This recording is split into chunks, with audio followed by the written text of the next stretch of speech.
Okay, good morning to all. And night minimum alternative tax பார்த்தோம். ஒரு நிமிஷம் எப்போ வருது?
Good morning.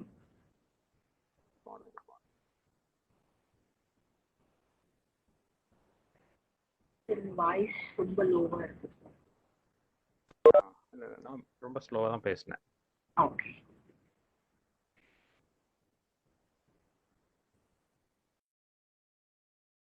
So direct டேக்ஸ்னோட continuity வந்து பார்த்தீங்கன்னா சொத்து வரி அல்லது செல்வ வரின்னு சொல்லுவாங்க.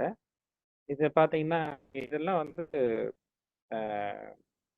காலப்போக்கில் வந்து கலெக்ஷன் ரொம்ப கம்மியாக இருக்குன்னு சொல்லிட்டு கேன்சல் பண்ணிட்ட வரி. பட் 1957 முதல்ல விதிக்கப்பட்டது. 15-16 வந்து பட்ஜெட்டில் இதை வந்து கேன்சல் பண்ணிட்டாங்க. அதுக்கு பதிலாக வந்து கூடுதல் வரி அப்படின்னு சொல்லிட்டு ஒரு 2% போடுறாங்க. சரிங்களா? அதுக்கப்புறம் பரிசு தொகைக்கான வரி, தட் இஸ் கிஃப்ட் டேக்ஸ்.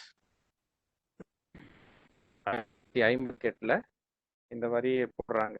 அதுக்கப்புறம் 98 இந்த வரியை கேன்சல் பண்றாங்க. சரிங்களா?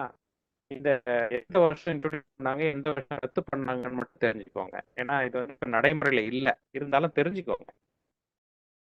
வாரிசு உரிமை வரி, அதாவது இன்ஹெரிட்டன்ஸ் டேக்ஸ். அதாவது அப்பா கிட்ட இருந்து பிள்ளைக்கு சொத்து டிரான்ஸ்ஃபர் ஆகுது, பொண்ணுக்கு டிரான்ஸ்ஃபர் ஆகுதுன்னா அது மீதான போடக்கூடிய ஒரு ஒரு வரி போடுவாங்க. அதுதான் வந்து 1985 வரைக்கும் இருந்தது. அதுவும் ரத்து செய்யப்பட்டது. இதெல்லாம் வந்து அந்த ஃபேக்ட் மட்டும் தெரிஞ்சுக்கோங்க. அப்புறம் பார்த்தீங்கன்னா மூலதன லாப வரி, இது ரொம்ப முக்கியமான வரி. இது பார்த்தீங்கன்னா நடைமுறையில் இருக்கு. மூலதன லாபம் வரினா வந்து பங்கு சந்தையிலையோ இல்லை வந்து ஒரு ரியல் எஸ்டேட்லையோ நாம் வந்து இன்வெஸ்ட் பண்ணுறோம்னு வச்சுக்கோங்களேன். அது வந்து ஒரு பூம் கிடைக்குது. ஒரு ரியல் எஸ்டேட்டில் வந்து ஒரு 5-10 லட்ச ரூபாய் இன்வெஸ்ட் பண்ணுறீங்க. ஒரு திடீர்னு அந்த ரியல் எஸ்டேட் வாங்கின இடத்துல ஒட்டி வந்து பெரிய ஒரு 4 வழிச்சாலையோ ஒரு 6 வழிச்சாலையோ வருதுன்னு வச்சுக்கோங்க. நீங்கள் 10 லட்ச ரூபாய்க்கு வாங்கினது இன்னைக்கு 10 கோடி போகும் திடீர்னு. அப்போ திஸ் இஸ் கால்டு மதிப்பு உயர்த்தப்பட்ட நிலம் அப்படின்னு வச்சுக்கோங்களேன். நம்ம இன்வெஸ்ட் பண்ணது 10 லட்சம். இன்வெஸ்ட் பண்ணி ஒரு 6 மாசத்துலயே ஒரு 1 இயர்லயே வந்து அங்க ரோடு சாங்ஷன் ஆயிடுச்சுன்னு தெரிஞ்ச உடனே நீங்க வாங்கின லேண்டோட ரேட் வந்து 10 கோடி ஆயிடுச்சு. 10 லட்சத்துல இருந்து 10 கோடிக்கு ஆயிடுச்சுன்னு வச்சுக்கோங்களேன். அப்போ இதுதான் வந்து கேபிட்டல் கெயின்ஸ் டேக்ஸ். அதே மாதிரி நீங்க பங்கு சந்தையில இன்வெஸ்ட் பண்ணிருக்கீங்க, திடீர்னு பெரிய பூம் வருது, உங்களுக்கு வந்து ஒரு 300% 400% ப்ராஃபிட் வருது. அது அது மேல போடக்கூடிய டேக்ஸ் தான் வந்து மூலதன லாப வரி. சரிங்களா? அது வந்து நீண்ட கால மூலதன லாப வரின்றது, குறுகிய கால மூலதன லாப வரி, 2 வகை இருக்கு. சரிங்களா? சொத்துக்களின் அல்லது பட்டியலிடப்பட்ட பத்திரங்களின் மதிப்பு உயர்வதால் விதிக்கப்படும் வரி நீண்ட கால மூலதன லாப வரி. சரிங்களா? இப்போ மார்க்கெட்ல செபி இருக்குல்ல, செபி செபியினுடைய அங்கீகாரம் பெற்று ஒரு ஸ்டாக் மார்க்கெட்ல பிசினஸ் பண்ணுதுன்னு வச்சுக்கலாம் ஒரு கம்பெனி. அந்த கம்பெனியோட ஷேர் வந்து ஷேர்ல வர ப்ராஃபிட்டுக்கு போடக்கூடிய வரி நீண்ட கால லாப வரி. அதே மாதிரி பாத்தீங்கன்னா குறுகிய கால லாப வரி பாத்தீங்கன்னா பங்குகளின் மதிப்பு உயர்வதால் விதிக்கப்படும் வரி.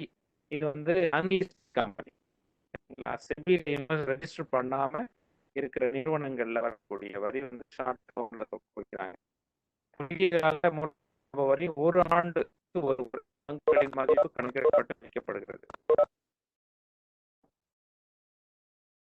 பாத்தீங்கன்னா long term capital gains tax வந்து 3 இயர்ஸ் ஒன்ஸ் கால்குலேட் பண்ணுறோம்.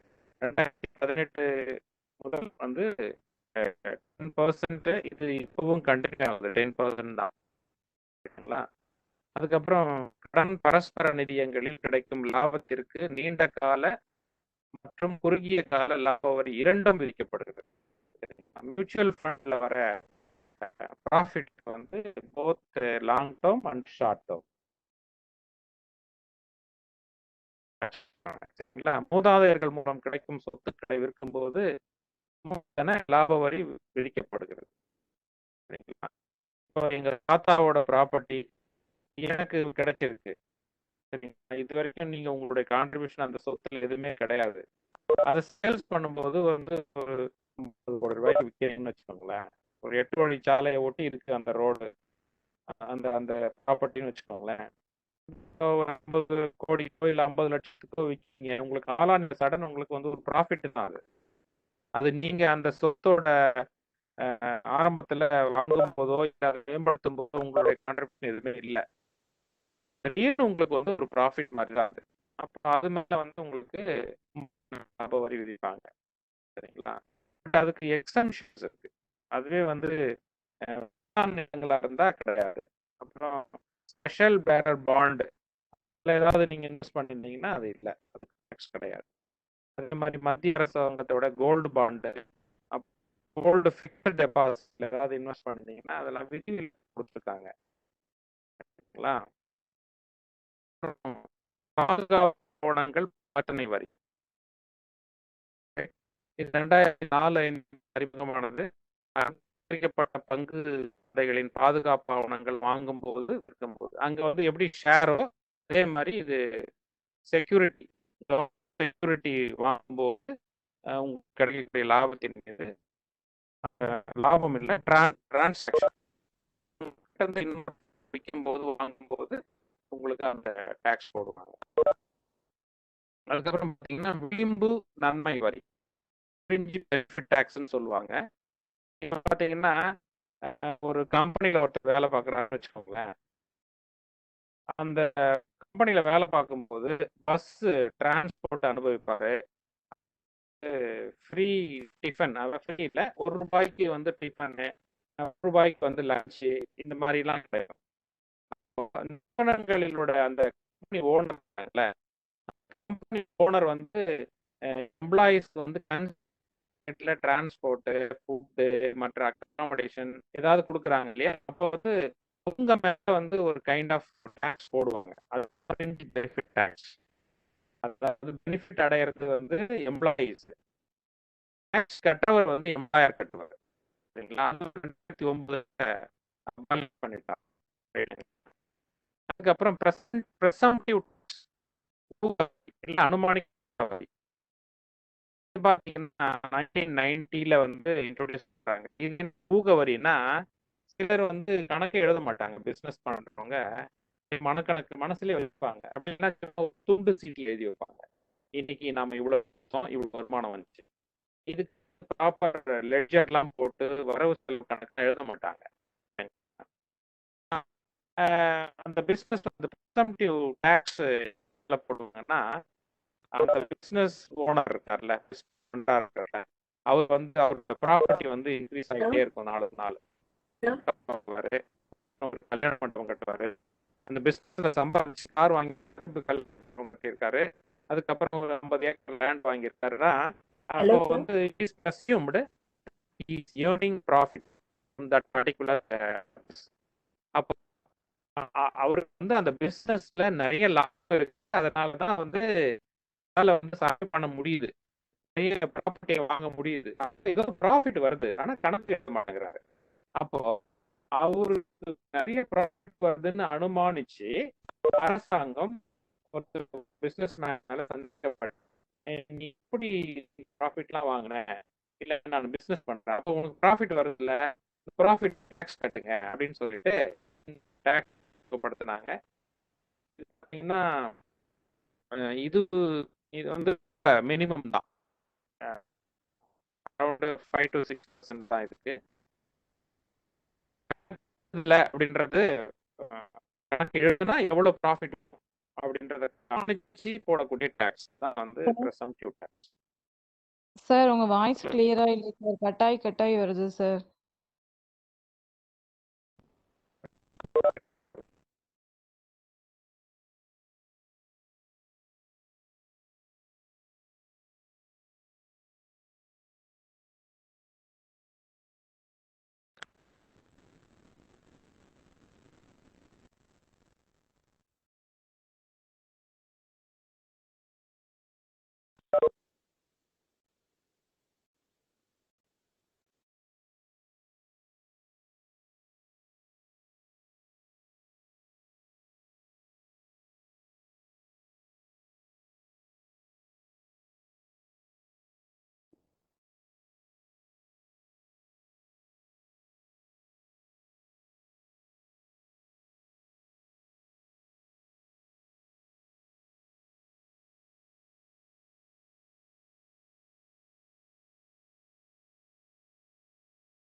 கரெக்டா கேக்குதுங்களா?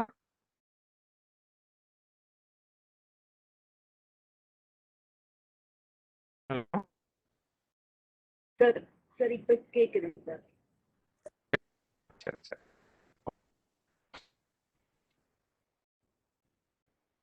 தென் அடுத்தது வந்து கூகுள் டேக்ஸ். இப்போ கூகுள் டேக்ஸ் முன்னாடி வந்து ஏஞ்சல் டேக்ஸ் பார்த்துருவோம். 2012 இன்ட்ரோடியூஸ் பண்ணாங்க.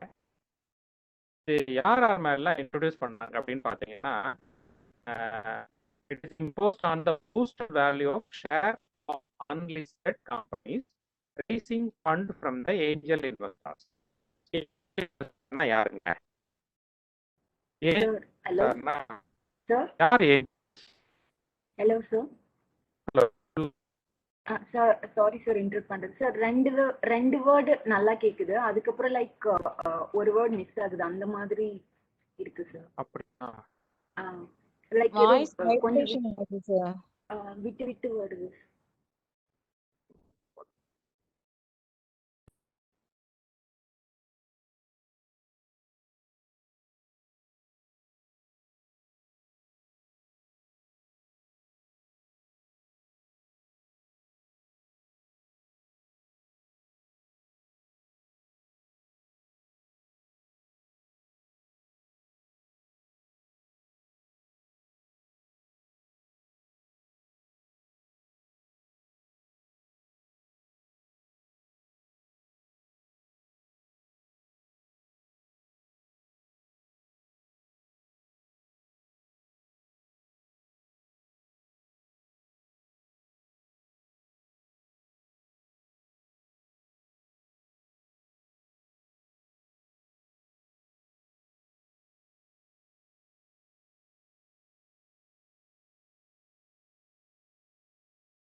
ஹலோ,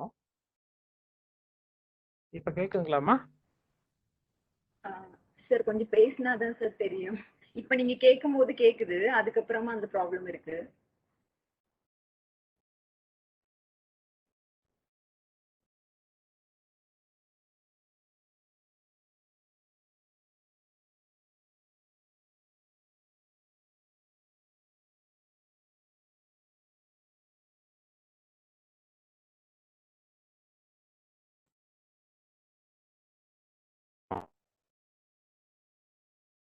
சொல்லுங்க sir. சார். இல்ல No சார். sir. முன்னை விட இப்ப ரொம்ப பிரேக் ஆகுது சார்.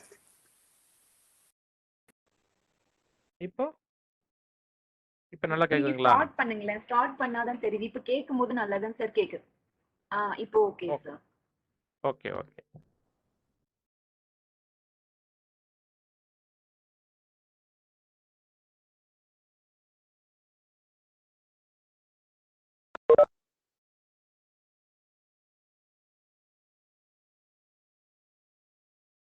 இதுல ஏஞ்சல் டாக்ஸ் 2012 இன்ட்ரோடியூஸ் பண்றாங்க. யார் இந்த ஏஞ்சல்ஸ் யார் அப்படின்னு பார்த்தீங்கன்னா, ஏஞ்சல்ஸ்னா நம்ம நடைமுறையில நம்ம யார குறிப்போம்? யார பார்த்து ஏஞ்சல்ஸ்ன்னு சொல்லுவோம்? நம்ம ரொம்ப விருப்பப்படுற நேரத்துல, நமக்கு தேவையான நேரத்துல உதவி பண்றாங்கல்ல, அவங்கள தான் வந்து நம்ம ஏஞ்சல்ஸ்ன்னு சொல்லுவோம் இல்லையா? இப்ப ரொம்ப நாள் குழந்தை இல்லாம இருந்து ஒரு பெண் குழந்தை பிறக்குதுன்னு வச்சுக்கோங்களேன். அது என்ன சொல்லுவீங்க? ரொம்ப அழகா இருக்கும். ரொம்ப நேசிப்போம். என்ன? அப்போ வந்து இது வந்து தேவதை. எங்க வீட்ல பிறந்த தேவதைன்னு சொல்றோம் இல்லையா? அப்ப ஏதோ something special. Something happiest moment. அப்ப யார் இவங்க ஏஞ்சல்ஸ்லாம் யார்? ஏஞ்சல் இன்வெஸ்டர்ஸ்லாம் யாரு? அப்படின்னா, நமக்கு பணம் தேவைப்படும்போது குடுத்து உதவி பண்றாங்கல்ல. வாலண்டரியா வந்து பணத்த குடுத்து உதவி பண்றவங்க தான் ஏஞ்சல்ஸ். Angel investors. அவங்கலாம் தான் ஃப்ரெண்ட்ஸு, ரிலேட்டிவ்ஸு, அப்புறம் வந்து சில நிறு க நிதி நிறுவனங்கள். அது பார்த்தீங்கன்னா, என்ஜிஓஸு இவங்கலாம் வந்து ஏஞ்சல் இன்வெஸ்டர்ஸ். அதாவது வட்டி கூட குடுக்க வேண்டியதில்லப்பா. நீ இந்த பணத்த வச்சுக்கோ. குறிப்பா வந்து இந்த பினாமி ஹோல்டர்ஸ். எனக்கு வந்து இந்த பணத்த வச்சுக்கிட்டு என்ன பண்றதுன்னு தெரியல. இந்த பணத்த நீ வச்சுக்கோ. பிசினஸ் பண்ணிக்கோ. நான் கேட்கும்போது குடுங்க. அப்படின்னு சொல்லி ஒரு வாய்மொழி அக்ரீமெண்ட்ல இன்வெஸ்ட் பண்றாங்கல்ல, ஆன்ட்ரபிரனருக்கு குடுப்பாங்க. ஒரு ரூ. 50,00,000 குடுத்துருக்காருன்னு வச்சுக்கோங்களேன். எனக்கு வந்து ஒரு அரசியல்வாதி எனக்கு ஒரு ரூ. 50,00,000 குடுத்து நான் வந்து பினாமி அவருக்கு. எனக்கு ரூ. 50,00,000 குடுத்து நீ ஒரு பிசினஸ் பண்ணுப்பா. நான் கேட்கும்போது இந்த ரூ. 50,00,000 குடுத்தீன்னா போதும். வட்டிலாம் தர வேண்டாம் அப்படின்ட்டாரு. அவரு தான் எனக்கு வந்து ஏஞ்சல் இன்வெஸ்டர். இப்ப நான் இந்த ரூ. 50,00,000 வச்சு நான் ஒரு கம்பெனி ஆரம்பிக்கிறேன். அந்த கம்பெனி ஆரம்பிச்சு அதுல வந்து எனக்கு ப்ராஃபிட் வருதுன்னு வச்சுக்கோங்களேன். ப்ராஃபிட் சம்பாதிக்கிறேன். எப்படி ப்ராஃபிட் வருது? ஆக்சுவலா அந்த அந்த ஷேரோட மதிப்பு வந்து ரூ. 500 வச்சுக்கோங்க. ரைட்? சாரி. ஷேரோட மதிப்பு வந்து ரூ. 450 வச்சுக்கோங்க. ஆக்சுவலா நான் என்ன பண்றேன், எனக்கு நல்ல ப்ராஃபிட் வருது, மக்கள் மத்தியில செல்வாக்கு இருக்குன்னு சொல்லிட்டு நான் ரூ. 500 விக்கிறேன் அந்த ஷேர. ரைட்டா? அந்த ரூ. 500 விக்கும்போது, மார்க்கெட்ல மார்க்கெட்ல ஆக்சுவல் ரேட் ரூ. 450 தான். இல்ல ஃபேர் பிரைஸ் நியாய விலைன்னு பார்க்கும்போது நியாயமா அதுக்கு ரூ. 450 குடுக்கலாம்பா அப்படின்றாங்க. பட் ரூ. 500 குடுத்து வாங்குறாங்க மக்கள். பரவாயில்லங்க. அது நல்ல ப்ராஃபிட் ஏர்ன் பண்ணுது. நெறைய ரெப்யூட்டேஷன் இருக்கு. வந்து கஸ்டமருக்கு நல்ல ட்ரீட்மெண்ட் குடுக்குறாங்க. நல்ல வரவேற்கிறாங்க. நல்ல கஸ்டமர நல்ல பண்பாடு நிறைந்த ஒரு ஹாஸ்பிட்டாலிட்டி குடுக்குறாங்க. அதனால வந்து ஒரு ரூ. 50 சேர்த்து வாங்குறது தப்பு இல்ல. ஃபியூச்சர்ல நல்ல பிசினஸ் நல்லா இருக்கும். நெறைய ப்ராஃபிட் வரும் அப்படின்னு சொல்லிட்டு மக்கள் மத்தியில நல்ல ரெப்யூட்டேஷன் இருக்கிற ஒரு கம்பெனி ரூ. 450 ஷேர் ரூ. 500 விக்கிறாங்கன்னு வச்சுக்கோங்களேன். அப்போ அரசாங்கம் நினைக்குது. இவன் மார்க்கெட் ரேட்ட விட கூட விக்கிறான். அந்த ஷேர எவ்வளவு கூட விக்கிறான்? ரூ. 50 கூட விக்கிறான். அப்போ அந்த எக்ஸ்ட்ரா அமௌண்ட் இருக்குல்ல, the difference between the fair price of the share and actual price of the share. இது 2க்கும் உள்ள வித்தியாசம் ரூ. 50 இருக்குல்ல. அந்த ரூ. 50 மேல அரசாங்கம் ஒரு டாக்ஸ் போடும். That is called angel tax. சரிங்களா? ஆஸ் ஆஃப் நவ் வந்து 30% பெர் ஆனம். 30% டாக்ஸ் போடுறாங்க. அந்த ரூ. 50 மேல 30%. ரைட்டுங்களா? அதே மாரி இது எதுக்காக போடுறாங்கன்னா, கருப்பு பணத்த வந்து கட்டுப்படுத்துறதுக்காக. இப்போ ரூ. 450 விக்கிற ஷேர ரூ. 500 விக்கிறான். விக்கிறதுனால வந்து அரசாங்கத்துக்கு கணக்கு காமிக்க மாட்டான். ஏன்னா, இவனுக்கு இன்வெஸ்ட்மென்ட் பண்றதுக்கும் காசு வட்டி இல்லாம பணம் தான் வந்தது. ரைட்டா? வட்டி இல்லாம பணத்த வச்சு இவன் இன்வெஸ்ட் பண்ணி இப்ப ப்ராஃபிட் ஏர்ன் பண்றான்னும்போது, கண்டிப்பா இது அரசாங்கத்தினுடைய நாலேட்ஜ்க்கு வராது. ஆல்ரெடி அன்லிஸ்டட் கம்பெனின்னு வேற சொல்லியிருக்கோம். ரைட்டா? இவங்களெல்லாம் புடிச்சு டாக்ஸ் போடணும்னு சொல்லிட்டு என்ன பண்ணாங்க, அரசாங்கத்துல 2012ல டாக்ஸ் போட்டு விட்டாங்க. இப்போ அது 2வது வந்து பிளாக் மணி லாண்டரிங்க வந்து கண்ட்ரோல் பண்ணுது. சரிங்களா? இப்போ இந்த ஆஞ்சல் டாக்ஸ் வந்து சிலருக்கு விதிவிலக்கு குடுத்துருக்காங்க. யார் யாருக்கெல்லாம் விதிவிலக்கு குடுத்துருக்காங்கன்னா, start up companies. Start up கம்பெனிஸ்லாம் யாரு? ஏதாவது ஐடியா இருக்கா? நம்ம ஏற்கனவே பார்த்தோம்ல, இண்டஸ்ட்ரியலைசேஷன்ல பார்த்தோமே ஸ்டார்ட் அப் கம்பெனிஸ். கொஞ்சம் ரீகால் பண்ணுங்க பாப்போம். ஸ்டார்ட் அப் கம்பெனிஸ்னா என்ன? ஓன் ஐடியால கம்பெனி ஸ்டார்ட் பண்றவங்க. ஓன் ஐடியால ஓன் ஐடியால ஸ்டார்ட் பண்ண கம்பெனியா இருக்கணும். வேற ஒரு கம்பெனில இருந்து பிரிஞ்சு வந்து கம்பெனி ஆரம்பிச்சிருக்க கூடாது. அது கம்பெனி ஸ்டார்ட் பண்ணி 10 வருஷத்துக்கு உள்ளார இருக்கணும். ஆனுவல் டர்ன் ஓவர் வந்து 100 crore இருக்கணும். சரிங்களா? அப்புறம் வந்து இன்னோவேஷன், இன்வென்ஷன், எம்ப்ளாய்மென்ட் குடுக்குற மாரி இருக்கணும். These are the features of start up companies. அப்ப ஸ்டார்ட் அப் கம்பெனிஸ்க்கு வந்து இந்த ஏஞ்சல் டாக்ஸ் கிடையாது. அதுக்கப்புறம் என்ஆர்ஐ இன்வெஸ்ட்மென்ட்க்கு கிடையாது. அப்புறம் செபில ரெஜிஸ்டர் பண்ண கம்பெனிஸ்க்கு கிடையாது. அப்புறம் companies invested up to 25 crore invest பண்ணியிருக்கணும். அதே சமயத்துல நான் எந்த வகையிலயும் அரசாங்கத்தினுடைய வழிமுறைகளை, ரூல்ஸ் அண்ட் ரெகுலேஷனை வயலேட் பண்ணல அப்படின்னு சொல்லிட்டு செல்ஃப் டிக்ளேர் பண்ணியிருக்கணும். இவங்களுக்கெல்லாம் வந்து ஏஞ்சல் டாக்ஸ் கிடையாது. சரிங்களா? அதுக்கப்புறம் கூகுள் டாக்ஸ். கூகுள் டாக்ஸ் வந்து 2016 ஜூன் மாசம் 1ஆம் தேதி இன்ட்ரோடியூஸ் பண்றாங்க. இது வந்து இந்தியால நிறைய நம்ம யூடியூப்லாம் பார்க்கும்போது பார்த்தீங்கன்னா, நிறைய அட்வர்டைஸ்மெண்ட் வந்துகிட்டே இருக்கும். இந்த YouTube or something related with ஆன்லைன்ல விளம்பரம் பண்ற எல்லா கம்பெனியும் கோடிக்கணக்குல சம்பாதிக்கிறான். Billions and billions of rupees சம்பாதிக்கிறான். சரிங்களா? இதுக்கு வந்து அரசாங்கத்துக்கு ஏன்னா India is the second populous country. அப்படி எங்கெங்கெல்லாம் பாப்புலேஷன் அதிகமா இருக்கோ அங்கெல்லாம் மார்க்கெட் அதிகமா இருக்கும். மார்க்கெட் அதிகமா இருக்கிற இடத்துல நிறைய ப்ராஃபிட் ஏர்ன் பண்ணுவாங்க. அப்படி இருக்கும்போது பார்த்தீங்கன்னா, இந்த ஆன்லைன் விளம்பரத்த பார்த்து நிறைய பொருள வாங்க ஆரம்பிக்கிறோம்.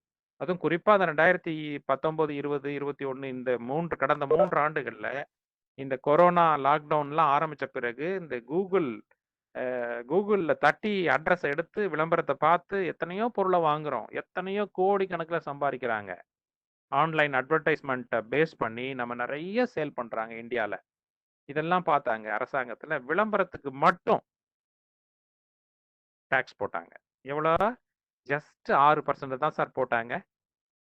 இன்னைக்கு பார்த்தீங்கன்னா 2016ல இருந்து இன்னைக்கு ஹார்ட்லி 4 வருஷம் தான். வருஷத்துக்கு 1000 கோடி ரூபாய் ஆவரேஜா இன்னைக்கு 4000 கோடி ரூபாய் மத்திய அரசாங்கத்துக்கு வருமானம் வந்திருக்கு கூகுள் டாக்ஸ்ல மட்டும்.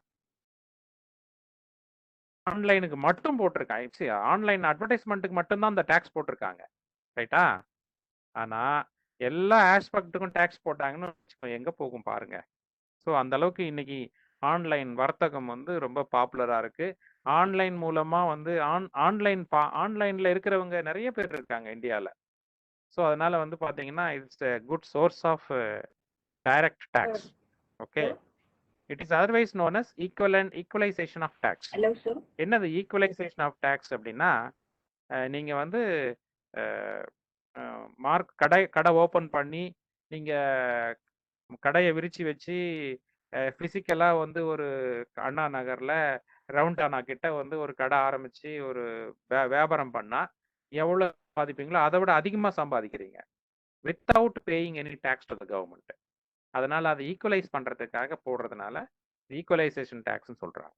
சரி, இப்போ ஈக்குவலைசேஷன் டாக்ஸ் அதுல வந்து ஒரு சின்ன பிரிவு இப்போ டிஜிட்டல் டாக்ஸேஷன். இப்போ அட்வர்டைஸ்மெண்ட்டுக்கு மட்டும் போட்டோம் இல்லையா? இப்போ அந்த அட்வர்டைஸ்மெண்ட்டை பேஸ் பண்ணி அட்வர்டைஸ்மெண்ட்டே இல்லாம சிலர் ஆன்லைன் பிசினஸ் பண்றாங்க. அமேசான்லாம் வந்து ஆன்லைன்ல பிசினஸ் பண்றான். சரியா? இப்போ இவங்களெல்லாம் டாக்ஸ் நெட்டுக்குள்ள கொண்டு வரணும்னு சொல்லிட்டு அதை அரசாங்கம் என்ன பண்ணுச்சு ஏப்ரல் 2020ல. ஏன்னா மார்ச் மாசம் தானே லாக்டவுன் ஆரம்பிக்குது 2020ல. மார்ச் 22 அனௌன்ஸ் பண்றாங்க, 23ல இருந்து அமலுக்கு வருது. அப்போ அமேசான் போன்ற ஆன்லைன் வர்த்தக நிறுவனங்கள்லாம் பார்த்தீங்கன்னா எக்கச்சக்கமா சம்பாதிக்க ஆரம்பிச்சிட்டாங்க. ஸோ இவங்களையும் டாக்ஸ் நெட்ல கொண்டு வரணும்னு சொல்லிட்டு என்ன பண்றாங்க, நான் ரெசிடென்ட் கம்பெனிஸ், வெளிநாட்டு நிறுவனங்களுக்கு மட்டும். அமேசான் வெளிநாட்டு நிறுவனம் தானே. Annual turnover in excess of 2 crore, தட் இஸ் 20 million rupees. 2 கோடி ரூபாய்க்கு மேல. சின்ன கம்பெனிலாம் போடல. 2 கோடி ரூபாய்க்கு மேல வருமானம் உள்ள டேக்ஸ் போட்டிருக்காங்க. The foreign companies who are not paying any tax in India will have to pay just 2%. அதாவது ஏஞ்சல் டேக்ஸ் வந்து 30%, டிஜிட்டல் டேக்ஸ் 2%, கூகுள் டேக்ஸ் 6%. இந்த பர்சன்டேஜ் ஞாபகம் வச்சுக்கோங்க, வருஷம் ஞாபகம் வச்சுக்கோங்க, உள்ள இருக்கிற கண்டென்ட், என்ன பர்பஸ், இதெல்லாம் ஞாபகம் வச்சுக்கோங்க. ரைட்டா? ஆர்டர் வந்து ஏஞ்சல் டேக்ஸ் ஃபர்ஸ்ட், அதுக்கப்புறம் கூகுள் டேக்ஸ், அதுக்கப்புறம் டிஜிட்டல் டேக்ஸ். இது மூணும் சமீப கால இந்த கடந்த 10 ஆண்டுகளுக்கு உள்ளார நடந்த ஈவெண்ட். கரண்ட் அஃபேர்ஸ்ல கூட கேட்கலாம். டிஜிட்டல் டேக்ஸ் கேட்க வாய்ப்பு இருக்கு. டிஜிட்டல் டேக்ஸ் ஈஸியா டைரக்ட் டேக்ஸ். ரைட்? கூகுள் டேக்ஸோட ஒரு மறுவடிவம் தான் டிஜிட்டல் டேக்ஸ். ரைட்டா? Google tax 6%, digital tax 2%. 2 கோடி ரூபாய்க்கு மேல சம்பாத்தியம் செய்யக்கூடிய ஆன்லைன் வர்த்தகர்கள், வெளிநாட்டு வர்த்தகர்கள், ஃபார் எக்ஸாம்பிள் அமேசான். ரைட்டுங்களா? இது Google tax, digital tax, angel tax. உங்களுக்கு கிளியரா? நோட் பண்ணிக்கோங்க. அதுக்கப்புறம் முத்திரை தாள் வரி, இது பழசு. மத்திய அரசாங்கத்தால் வசூலிக்கப்படும் மறைமுக வரி இது. சரிங்களா? இப்போ இது வரைக்கும் பார்த்தது நேர்முக வரி. அந்த நேர்முக வரியில கடைசியா பார்த்தது இந்த லேட்டஸ்டா வந்த 3 டேக்ஸ் பார்த்துருக்கோம். அதுக்கப்புறம் முத்திரைத்தாள் வரி, ஸ்டாம்ப் டியூட்டின்னு சொல்லுவோம். சரிங்களா? அரசாங்க ஆவணங்கள் மீது விதிக்கப்படும் வரிகளாகும். எடுத்துக்காட்டு, திருமணம் பதிவு செய்கிறோம், சொத்து தொடர்பான ஆவணங்கள் பதிவு செய்கிறோம், அப்புறம் வந்து காசோலை, உறுதிமொழி சீட்டு, பரிவர்த்தனை ரசீதுகள் வந்து நம்ம ரெஜிஸ்டர் பண்ணும்போது, இல்லை வந்து அந்த முத்திரைத்தாள், ஆக்சுவலா நீங்க முத்திரைத்தாள் போய் வாங்கினாவே அதுக்கு அந்த டேக்ஸும் சேர்த்து தான் நம்ம கிட்ட வாங்குவோம். சரிங்களா? முத்திரைத்தாள் வியாபாரம் பண்றவரு அந்த அவர் கட்ட போன்ற டேக்ஸை நம்ம மேல ஏற்றி வச்சிருவாரு. 20 ரூபாய் முத்திரைத்தாளை வந்து நாங்க 25 ரூபாய் கொடுத்து வாங்குவோம் நாம. பார்த்துருக்கீங்களா? இப்போ ஹைகோர்ட் வளாகத்துல, ஒரு தாலுகா ஆஃபீஸ் வளாகத்துல போயிட்டு ஒரு 20 ரூபா பத்திரம் கொடுங்க அப்படின்னு கேட்குறீங்கன்னு வச்சுக்கோங்களேன். 20 ரூபா பத்திரத்தை 25 ரூபான்னு வைப்பான், இல்லை 30 ரூபான்னு கூட வைப்பான். அதுல டேக்ஸும் சேர்ந்து இருக்கு. ப்ராஃபிட், அவனுக்கு தேவையான ப்ராஃபிட்டு, டேக்ஸ் எல்லாமே அதுல இருக்கும். ஸோ இது பீயிங் இன்டைரக்ட் டேக்ஸ், அவர் என்ன பண்ணுவாரு, நம்ம மேல டிரான்ஸ்ஃபர் பண்ணி விட்டுருவாரு. ரைட்டா? இது முத்திரைத்தாள் சட்டம் 1899 வசூலிக்கப்படுகிறது. ரைட்டா? மத்திய அரசாங்கம் தான் வசூல் பண்ணுது. ரைட்? அதுக்கப்புறம் பொழுதுபோக்கு வரி, entertainment tax. Right? Entertainment tax யாரெல்லாம் குதிக்கிறாங்க பார்த்தீங்கன்னா, திரையரங்கம், குதிரை பந்தயம், பூங்காக்கள், கண்காட்சி, விளையாட்டு நிகழ்ச்சிகள், தொலைக்காட்சிகள், சர்க்கஸ், இதெல்லாம் வந்து ஒரு டேக்ஸ் போடுவாங்க. சரிங்களா? இது வந்து மாநிலத்துக்கு மாநிலம் மாறுபடும். தமிழகத்துல திரைப்படங்களுக்கு வந்து 15% வரி விதிக்கப்படுகிறது. அதுவே தமிழ்ல பேர் வச்சிருந்தீங்கன்னா வரி விலக்கு கொடுத்திருக்காங்க. பொழுதுபோக்கு வரியை விதித்த முதல் மாநிலம் வந்து மேற்கு 1922 விதிச்சிருக்கு. ரைட்டுங்களா? அதுக்கப்புறம் தான் மற்ற மாநிலங்கள்லாம் வந்து என்டர்டைன்மெண்ட் டேக்ஸ் போட்டிருக்காங்க. அது சுங்க வரி, கஸ்டம் டியூட்டினா என்ன? வெளிநாட்டுக்கு ஏற்றுமதி செய்யற கூடிய வெளிநாட்டுல இருந்து இம்போர்ட் பண்ணும்போது விதிக்கக்கூடிய வரி தான். Simple definition. ஏற்றுமதி இறக்குமதி வரி தான் வந்து சுங்க வரி. சரியா? அதுக்கப்புறம் இது பாத்தீங்கன்னா நிறைய வெரைட்டிஸ் இருக்கு. அடிப்படை சுங்க வரி, அதுக்கப்புறம் எதிர் நீ சுங்க வரி, அடிப்படை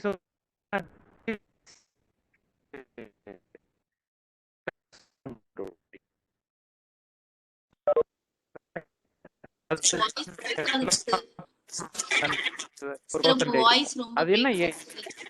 சார் ஹலோ, வாய்ஸ் ரொம்ப பிரேக் ஆகுது. வாய்ஸ் ரொம்ப பிரேக் ஆகுது சார். ரொம்ப பிரேக் ஆகுதா?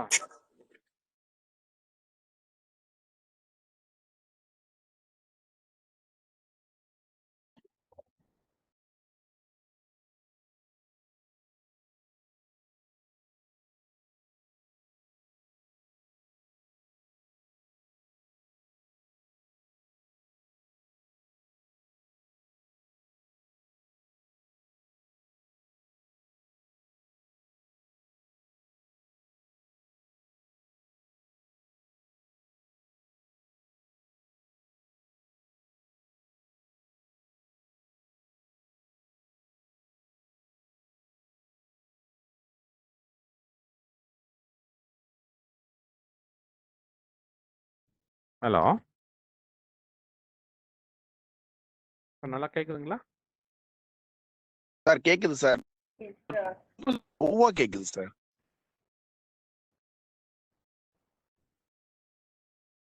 ஃபுல் வால்யூம் ஃபுல்லா தான் வச்சிருக்கேன்.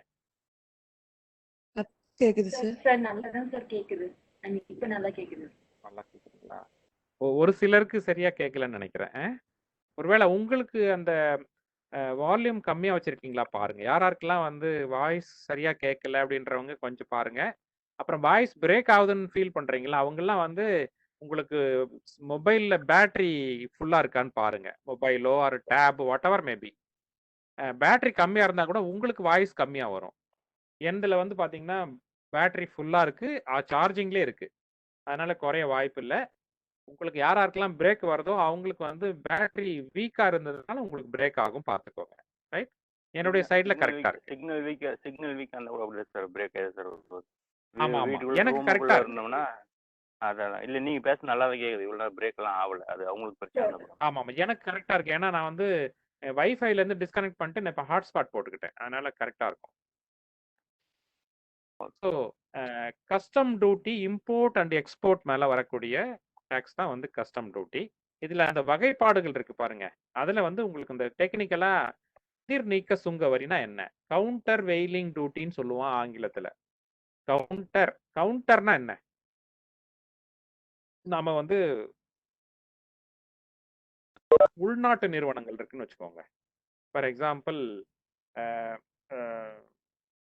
ஒரு ஒரு ஸ்மால் ஸ்கேல் இண்டஸ்ட்ரி இருக்கு, ஒரு லெதர் ப்ராடக்ட் இருக்கு. இந்தியாவில் ஒரு லெதர் ப்ரொடியூசிங் கம்பெனி, ஒரு ஸ்மால் ஸ்கேல் இண்டஸ்ட்ரி இருக்கு. வேண்டாம், நம்ம வந்து அப்பேரல் இருக்குல்ல, திருப்பூர்ல அப்பேரல் கம்பெனிஸ் நிறைய இருக்கு. சின்ன சின்ன நிறுவனங்கள், நடுத்தர நிறுவனங்கள்லாம் இருக்கு. இப்போ பங்களாதேஷ்ல இருந்து நிறைய ரெடிமேட் கார்மெண்ட்ஸ் இந்தியாவுக்குள்ள வர ஆரம்பிச்சது அப்படின்னு வச்சுக்கோங்களேன். அப்போ திருப்பூர்ல இருக்கிற, பாம்பேல இருக்கிற சின்ன சின்ன அப்பேரல் கம்பெனிஸ்லாம் பாதிக்கப்படும். அந்த பாதிப்புல இருந்து காப்பாத்துறதுக்காக வேண்டி பங்களாதேஷ்ல இருந்து இம்போர்ட் பண்ணீங்கன்னா உங்களுக்கு வந்து அடிஷ்னலா 10% இன்ட்ரெஸ்ட், வட்டி, ஐ மீன் டாக்ஸ். சரியா? பங்களாதேஷ்ல இருந்து துணிகள் இந்தியாவுக்கு இறக்குமதி பண்ணும்போது இந்தியாவில் இருக்கிற நிறுவனங்கள், அது அப்பேரல் கம்பெனி வந்து பாதிக்கப்படுதுன்றதுனால அந்த பங்களாதேஷ்ல இருந்து இம்போர்ட் பண்ற அப்பேரலுக்கு மட்டும் நம்ம 10% டாக்ஸ் எக்ஸ்ட்ரா விதிக்கிறோம்னு வச்சுக்கோங்களேன். That is called countervailing duty. அதாவது உள்நாட்டு நிறுவனங்களை பாதுகாக்கிறதுக்காக வேண்டி ஸ்பெசிஃபிக்கா பர்டிகுலர் நாட்டுல இருந்து இம்போர்ட் பண்ற பர்டிகுலர் வெரைட்டிக்காக போடக்கூடிய கஸ்டம் டியூட்டி தான் கவுண்டர் வெயிலிங் டியூட்டி. ரைட்டா? அடுத்தது சரக்கு குவித்தலுக்கான எதிர் சுங்க வரி, ஆன்டி டம்பிங் டியூட்டி. ரைட்? அது என்ன ஆன்டி டம்பிங் டியூட்டினா? டம்ப்னா என்னங்க?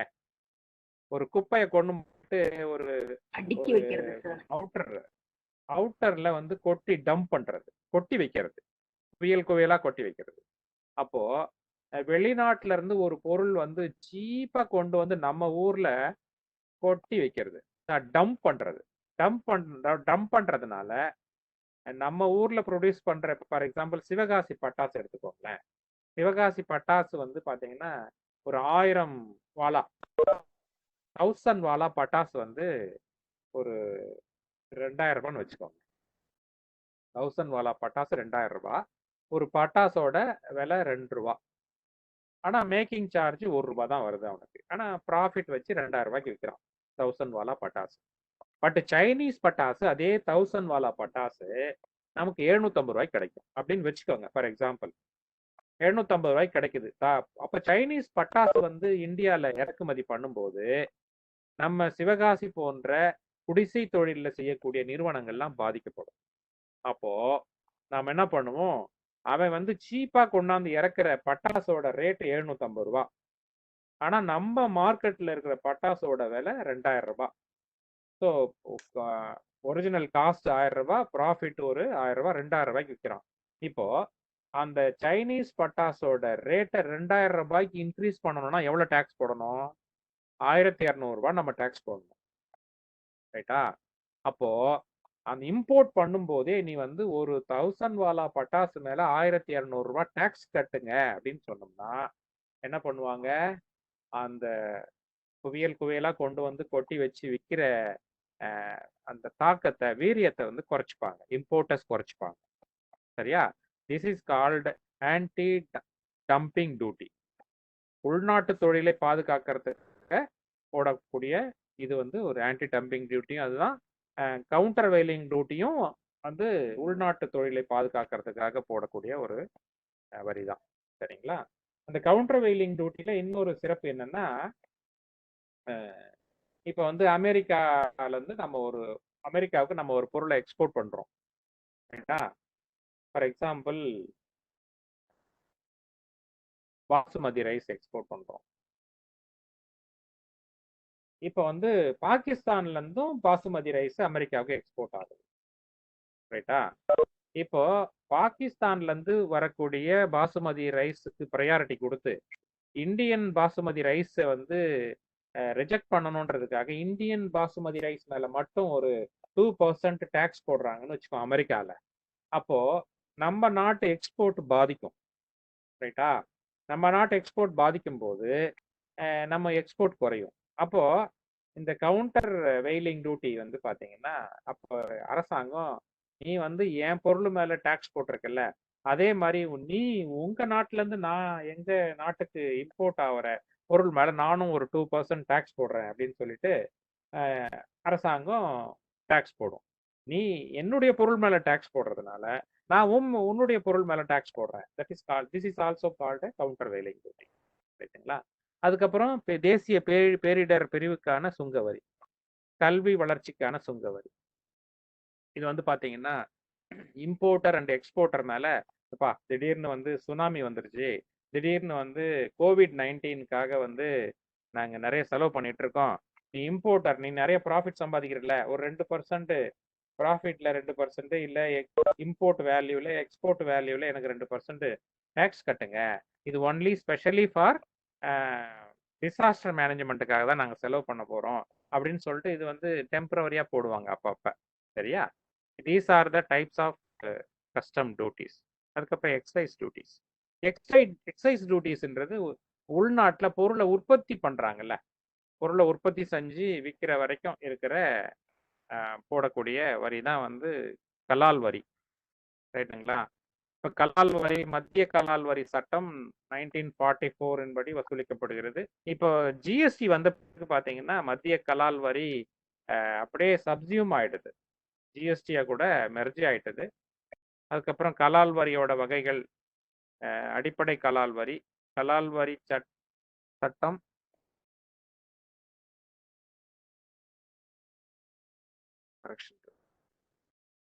போடாம விட்டுருக்கேன். அதுக்கப்புறம் பார்த்தீங்கன்னா முதல் அட்டவணையில் குறிப்பிட்டுள்ள பொருட்கள் மீது விதிக்கப்படும் கூடுதல் கலால் வரி, சிறப்பு கலால் வரி. அதாவது கலால் வரி சட்டம் இருக்கு இல்லையா, அந்த கலால் வரி சட்டத்துல அட்டவணை ஷெட்யூல், ஃபர்ஸ்ட் ஷெட்யூல் இருக்கிற பொருள் மீது விதிக்கக்கூடிய டாக்ஸ் தான் வந்து பேசிக் எக்ஸைஸ் டியூட்டின்னு சொல்றோம். அதுக்கப்புறம் கூடுதல் கலால் வரி, சிறப்பு கலால் வரி, இதெல்லாம் வந்து அப்பப்போ தேவைக்கு தகுந்த மாதிரி போடக்கூடியதுதான் வந்து கலால் வரியோட இன்னொரு வடிவம். அதுக்கப்புறம் சாலை, that is road tax, motor vehicle tax, இதெல்லாம் பார்த்தீங்கன்னா 1914 இதன்படி மாநில அரசால் ஒதுக்கப்படக்கூடிய வரிகள். இது பார்த்தீங்கன்னா ஸ்டேட்டு டு ஸ்டேட் மாறும். அதே சமயத்தில் என்ஜின் கெப்பாசிட்டி பேஸ் பண்ணி இது வந்து variety of engine, that is heavy வெஹிக்கிளுக்கு தனியாக டேக்ஸ் இருக்கும், லைட் வெஹிக்கிளுக்கு தனியாக டேக்ஸ் இருக்கும், 2 வீலருக்கு தனியாக டேக்ஸ் இருக்கும். இதெல்லாம் வந்து பார்த்தீங்கன்னா ஆனுவல் பேசிஸில் ஆண்டுக்கு ஒரு முறை இந்த டேக்ஸ் வசூல் பண்ணுறாங்க. இது வந்து பார்த்தீங்கன்னா இது டேக்ஸ் பே பண்ணுறதுக்கும் மெஷின் வாங்கும் போதே, அதாவது மோட்டார் வெஹிக்கிள் வாங்கும் போதே இந்த டேக்ஸை ஒன் டைம் பேமெண்ட் கட்டிடுறோம் நம்ம. சரிங்களா? வணிக நோக்கத்திற்காக வாகனங்கள் வாங்கும்போது எவ்ரி இயர் நம்ம டேக்ஸ் கட்ட வேண்டியிருக்கும். இப்போ பர்சனல் யூஸ்க்கு வாங்கும்போது ஒன் டைம் பேமெண்ட். ஸோ இது நம்ம வருஷம் நம்ம டேக்ஸ் கட்ட வேண்டிய அவசியம் இல்லை. இதெல்லாம் பார்த்தீங்கன்னா கெனான் ஆஃப் எக்கானமி பார்க்கும்போது annual payment for commercial vehicle, one time payment for other than commercial vehicle. இதெல்லாம் வந்து எக்கானமி ஆஃப் டேக்ஸில் வரும். இந்த டேக்ஸ் வசூல் பண்ணுறதுக்காக போயிட்டு கவர்மெண்ட் அஃபீஷியல்ஸ் போய் ஒவ்வொருத்தவங்க வெஹிக்கிளையும் பார்த்து நீ டேக்ஸ் கட்டினியா இல்லையான்னு பார்த்து வெரிஃபை பண்ணி டேக்ஸ் வாங்க வேண்டிய அவசியம் இல்லை. ரைட்டுங்களா? கமர்ஷியல் வெஹிக்கிளுக்கு மட்டும் ரெனிவல் பண்ணும்போது வந்து பிடிச்சிருவாங்க டேக்ஸ் கட்டினீங்களா இல்லையான்னு. பட் வேறஸ் நம்ம சொந்த பர்பஸ்க்காக ஒரு கார் வாங்குறோம், ஒரு லாரி வாங்குறோம் அப்படின்னும் போது பார்த்தீங்கன்னா அதெல்லாம் வந்து ஒன் டைம் பொருளை வாங்கும்போது கட்டுற டேக்ஸோட சரி. அதுக்கப்புறம் மதிப்பு கூட்டு வரி. மதிப்பு கூட்டு வரி வந்து பார்த்தீங்கன்னா என்ன மதிப்பு கூட்டு வரி? ஃபார் எக்ஸாம்பிள் இப்போ ஒரு மாம்பழம் இருக்கு, அந்த மாம்பழத்தை மாங்காயை வாங்கி அதை பழுக்க வச்சு அதில் வந்து பல்ப்பு மாம்பழச்சாறு எடுத்து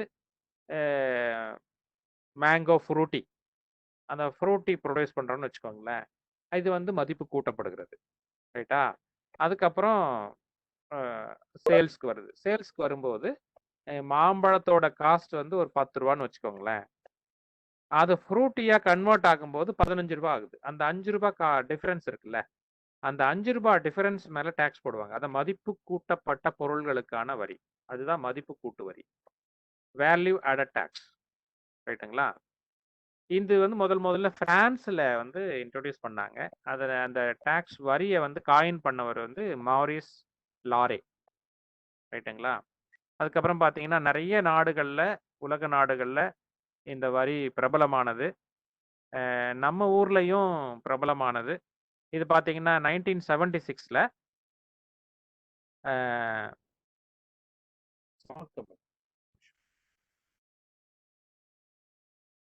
எல்கே ஜாதானே சொல்லுது. ஆமாம் ஆமாம்.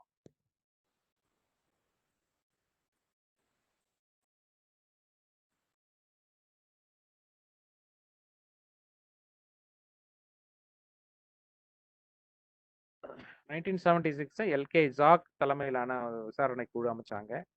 அந்த கமிட்டியினுடைய பரிந்துரையில் 1986ல் மாடிஃபைடு வேல்யூ ஆடட் டேக்ஸ் அறிமுகம் செய்யப்பட்டு உற்பத்தி வரிக்கு மட்டும் விதிக்கப்பட்டது. 94ல் வந்து மாடிஃபைடு வேல்யூ ஆடட் டேக்ஸ் மூலதன பொருட்களுக்கும் நீட்டிக்கப்பட்டது.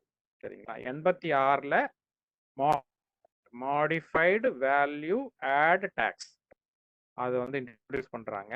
94ல் கேபிட்டல் குட்ஸ் இன்ட்ரடியூஸ் பண்றாங்க. சரிங்களா? அதுக்கப்புறம் 99ல் வந்து ஒரு மாநாடு நடக்குது. அதுக்கப்புறம் மத்திய மாட்வேட், தட் இஸ் சென்ட்ரல் மாட்வேட் அது கொண்டு வராங்க ஏப்ரல் 2000ல். அதுக்கப்புறம் காலப்போக்கில் வந்து மதிப்பு கூட்டு வரி தமிழகம் மற்றும் உத்தரப்பிரதேசம் இந்தியா முழுவதும் 2005 ஏப்ரலில் வேட் என்ற கான்செப்டை இன்ட்ரடியூஸ் பண்ணுறாங்க. அதுக்கப்புறம் ஜனவரி 2007ல் வந்து தமிழ்நாட்டில் இன்ட்ரடியூஸ் பண்ணிக்கிறாங்க. இப்போ பார்த்தீங்கன்னா அதுக்கு இப்போ வேல்யூ ஆடட் டேக்ஸோட இம்பார்ட்டன்ஸும் குறைஞ்சி போச்சு ஜிஎஸ்டி வந்த பிறகு. சில பொருட்கள் மேலே மட்டும் வந்து வேல்யூ ஆடட் டேக்ஸ் இம்போஸ் பண்ணுறாங்க. 10 லட்சம் வரைக்கும் வர்த்தகம் புரிவோர் இதிலிருந்து விலக்கு அளிக்கப்படுவர். அதுக்கப்புறம் 10 லட்சத்துக்கு மேலே 50 லட்சம் வரை வர்த்தகம் புரிவோர் 0.5% இணக்க வரி செலுத்தினால் போதும். வணிக வரி செயலாக்கம், வரி கணிப்பு செயலாக்கம், மேல்முறையீட்டு தீர்ப்பாயம் முதலிய அதிகார அமைப்புகளும் உண்டு. சரிங்களா? இப்போ மதிப்பு கூட்டு வரியில என்னென்ன கேள்விலாம் கேட்கலாம்? முதல்ல எந்த நாடு இன்ட்ரோடியூஸ் பண்ணதுன்னு கேட்கலாம், பிரான்ஸ்ன்னு சொல்லணும். யார் அதை காயின் பண்ணது? அது மாரிஸ் லாரே. அதுக்கப்புறம் மதிப்பு கூட்டு வரி சம்பந்தமா எந்த கமிட்டி போட்டாங்க? 1976 லா கமிட்டி தலைமையில. மதிப்பு கூட்டு வரியினுடைய முதல் அத்தியாயம் என்னன்னு கேட்டீங்கன்னா MODVAT, modified value added tax 1986. அதுக்கப்புறம் 94ல் மாடிஃபை ஆகுது. அப்புறம் 2000ல் சென்ட்ரல் மாடிஃபைடு வேல்யூ ஆடட் டேக்ஸாக மாறுது. அதுக்கப்புறம் 2005 ஏப்ரலில் full fledged value added tax introduce பண்ணுறாங்க இந்தியா முழுசும். அதில் தமிழ்நாடும் உத்தரப்பிரதேசம் தவிர. ஜனவரி 2007ல் தமிழ்நாட்டுக்கு வருது. நான் ஏற்கனவே சொன்ன மாதிரி தமிழ்நாடு சம்பந்தப்பட்ட ஸ்பெஷலான விஷயங்களை அண்டர்லைன் பண்ணி படிச்சுக்கோங்க. இது கேட்கறதுக்கு வாய்ப்பு இருக்கு. எப்போ வேல்யூ ஆடட் டேக்ஸ் தமிழ்நாட்டில் இன்ட்ரடியூஸ் பண்ணாங்க அப்படின்னு கேட்க வாய்ப்பு இருக்கு. These are the gist. ரைட்டுங்களா? அதுக்கப்புறம் வந்து இப்போ ஜிஎஸ்டி வந்த பிறகு இதனோட இம்பார்ட்டன்ஸ் குறைஞ்சிட்டது. சரிங்களா? ஜிஎஸ்டி நம்ம அப்புறம் பார்க்கலாம். இப்போ வரி எவ்வாறு விதிக்கப்படுகிறது? என்னென்ன டைப்ல வரி விதிக்கிறாங்க? நீங்க வந்து இன்கம் டேக்ஸ் படிச்சிருக்கீங்க, கம்பெனி டேக்ஸ் படிச்சிருக்கீங்க, ப்ரெசம்ப்டிவ் டேக்ஸ் படிச்சிருக்கீங்க, கூகுள் டேக்ஸ் படிச்சிருக்கீங்க, நிறைய டைரக்ட் டேக்ஸ் படிச்சிருக்கீங்க. 11 வகையான டைரக்ட் டேக்ஸ் படிச்சிருக்கீங்க. இன்டைரக்ட் டேக்ஸ் நிறைய இருக்கு. அதுல முக்கியமான export import tax, central excise tax இதெல்லாம் படிச்சிருக்கீங்க. இப்போ இந்த எப்படி எந்த பேசிஸ்ல என்ன what is the criteria? Canon of taxation படிச்சோம். ஆனா கெனான் ஆஃப் டாக்ஸேஷன் எப்போ எந்த மாதிரி டாக்ஸ் எல்லாம் போட்டா அரசாங்கத்துக்கு வருமானம் வரும், எதெல்லாம் போட்டா அரசாங்கத்துக்கு வருமானம் வராது அப்படின்றது அது வந்து ஒரு வகையான பிரின்சிபல்ஸ். பட் இது வந்து கன்சாலிடேட்டடா இந்த டாக்ஸ் வந்து எப்படி போடுறாங்க அப்படின்னு பார்க்கும்போது there are 3 டைப்ஸ். ஒன்று வளர் விகித முறை. வளர் விகித முறைனா என்ன? வருமானம் இன்க்ரீஸ் ஆக ஆக டாக்ஸ் ரேட்டும் இன்க்ரீஸ் ஆகும். இதுதான் வளர் விகித முறை. ஃபார் எக்ஸாம்பிள் இன்கம் டேக்ஸ் நான் பார்த்தோம்னா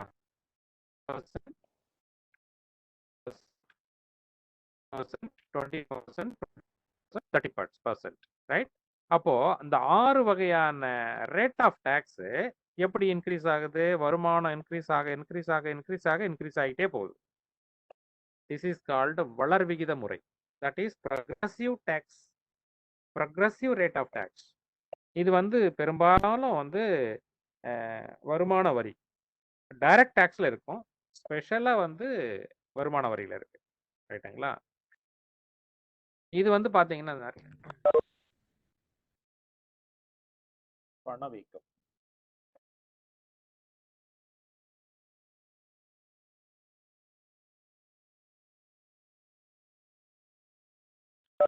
இந்த ப்ரொக்ரெசிவ் டேக்ஸ்லாம் பார்த்தீங்கன்னா பணவீக்கத்தை கட்டுப்படுத்துறதுக்கு, அப்புறம் வந்து inequalities of income, inequality, social inequality, economic inequality, regional inequality இதெல்லாம் கட்டுப்படுத்துறதுக்கு இந்த ப்ரொக்ரெசிவ் ரேட் ஆஃப் டாக்ஸேஷன் வந்து ரொம்ப பயனுள்ளதாக இருக்கு. இதை பேஸ் பண்ணி தான் வந்து நம்ம பின்னாடி பார்ப்போம் fiscal policy instrument, fiscal policy measures, இதெல்லாம் வந்து இன்ஃப்ளேஷன் டைம்ல எப்படி டேக்ஸை வந்து மாடிஃபை பண்றாங்க, அப்புறம் டீஃப்ளேஷன் டைம்ல டேக்ஸ் எப்படி மாடிஃபை பண்றாங்க, எப்படி மாடிஃபை பண்ணா அரசாங்கத்துக்கு நல்லது, நாட்டோட முன்னேற்றத்துக்கு நல்லதுன்றது இந்த வளர் விகித முறை, விகிதாச்சார முறை, தேய் விகித முறை இதை பேஸ் பண்ணி தான் வந்து ஃபிஸ்கல் பாலிசியை வந்து மாடிஃபை பண்றாங்க எவ்வரி இயர். ரைட்டுங்களா? இது வளர் விகித முறைனா வந்து வருமானம் கூட கூட வரி விகிதமும் கூடுறது தான் வளர் விகித முறை. ரைட்டுங்களா? எக்ஸாம்பிள் வந்து நம்ம வருமான வரி நம்ம கோட் பண்ணிட்டோம். அப்புறம் விகிதாச்சார முறை, ப்ரப்போர்ஷனேட் டேக்ஸ். இந்த ப்ரப்போர்ஷனேட் டேக்ஸ் தான் வந்து இன்டைரக்ட். சரிங்களா? நீங்க வந்து பாத்தீங்கன்னா ஒரு நான் ஏற்கனவே சொன்ன மாதிரி பணக்காரனுக்கும் இதே தான், ஏழைக்கும் இதே தான். இப்போ வந்து 10,000 ரூபாய் மாச சம்பளம் வாங்குற வந்து ஒரு தள்ளுவண்டிக்காரரும் 10% வரி தான் கட்டுறாரு. ஒரு ஹோட்டல்ல போயிட்டு சாப்பிடும்போது ஒரு 10% டேக்ஸ் கட்டுறாரு. அதே பணக்காரன் மாசம் 50,000 சம்பளம் வாங்குறவனும் அதே 10% தான் டேக்ஸ் கட்டுவான். அப்போ irrespective of income tax remains the same. ரைட்டுங்களா? டேக்ஸ் ரேட்டு ஈவனா இருக்கும். நீங்க 50 லட்ச ரூபா சம்பளம் வாங்கினாலும் அந்த 10% தான், 50 கோடி சம்பாரிச்சாலும் 10% தான். சரிங்களா? இது வந்து இன்டைரக்ட் டேக்ஸ்ல இருக்கு. ரைட்டுங்களா? ஸோ டைரக்ட் டேக்ஸ்ல ப்ரொக்ரெசிவ் டேக்ஸ், இன்டைரக்ட் டேக்ஸ்ல ப்ரப்போர்ஷனேட் டேக்ஸ், தட் இஸ் விகிதாச்சார விதிப்பு முறை. அந்த விகிதம் வந்து மாறாது. ரைட்டா? அங்க வந்து இன்கம் உயர உயர விகிதம் மாறும். அதுதான் ப்ரொக்ரெசிவ் டேக்ஸ். விகிதாச்சார விதிப்பு முறையில இந்த டேக்ஸ் விகிதம் மாறாது, வருமானம் கூடிக்கிட்டே இருக்கும். ரைட்டுங்களா? இது வந்து அதாவது மறைமுக வரிகளில் விதிக்கப்படுகின்ற ஒரு விதிப்பு முறை. அடுத்தது வந்து தேய் விகித வரி விதிப்பு முறை. That is regressive tax system. ரைட்டுங்களா? வருமானம் உயர உயர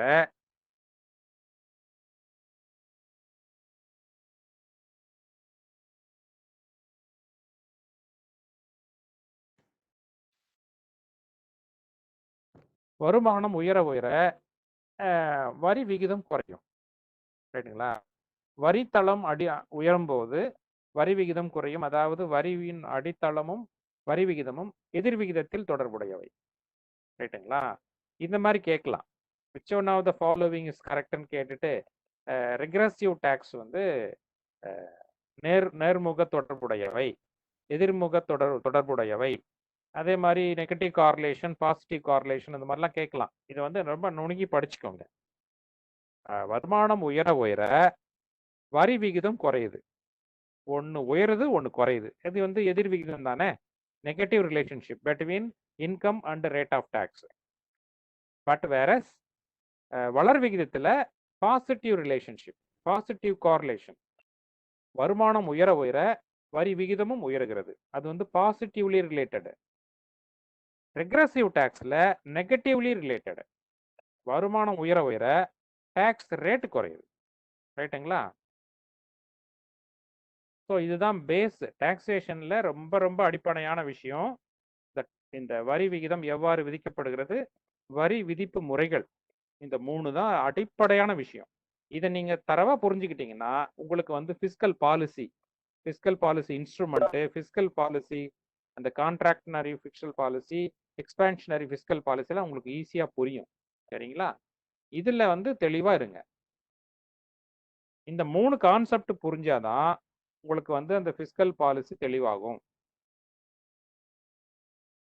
அதுக்கப்புறம் ஜிஎஸ்டி ரொம்ப ரொம்ப முக்கியமானது. இந்தியாவில் ஜிஎஸ்டி வரி விதிப்பை பரிந்துரை செய்தவர்கள் ஆர்பிஐயின் முன்னாள் ஆளுநர் பட்டேல், பிமல் ஜலான் அண்டு ரங்கராஜன். இவங்க 3 பேரும் அடங்கிய குழு வந்து ரெக்கமெண்ட் பண்ணுறாங்க. ரைட். இது குறித்து இறுதி வடிவம் கொடுக்கப்பட்ட ஆண்டு வந்து 2000. இதனுடைய குழு தலைவர் வந்து குப்தா, மேற்கு வங்க முன்னாள் மாநில நிதியமைச்சர்.